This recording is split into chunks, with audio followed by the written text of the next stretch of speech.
अस्सलाम वालेकुम, मैं हूं जवेरिया एहसान और आप देख रहे हैं S72 न्यूज। नजर डालते हैं आज की अहम खबरों पर। खबर शामिल करते हैं पसरूर से शौकत अली कम्बोह वान सूतर वाले के बेटे शाहिद अली कम्बोह का 20 साला बेटा फैजान अली कम्बोह को कमर पर जड़ों वाली एक फंसी होने की बायस अल रहमत अस्पताल में डॉक्टर अहमद अली से चेकअप करवाया, जो कि लाहौर एक अस्पताल में डॉक्टर हैं।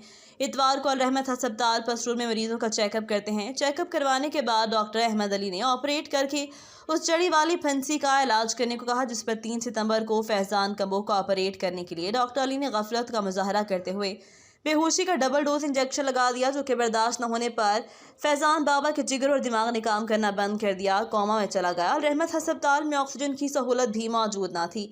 इमरजेंसी वार्ड में डॉक्टर ने फौरी चेक किया आप करने के बाद लवाहिकीन को मौका पर ही बता दिया कि आपका बच्चा रहमत अस्पताल पसरूर में ही कोमा में चला गया था।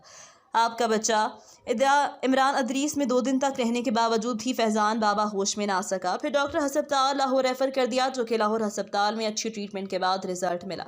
फैजान बाबा वफात पा गया। उस तरह के जाहल और गफलत का मुजाहरा करने वाले डॉक्टर्स पर सख्त कार्रवाई करके उसे सजाए मौत देनी चाहिए, जो अवाम की जानों से खेल रहे हैं। रिपोर्ट कर रहे हैं अब्दुल वहीद, ब्यूरो चीफ।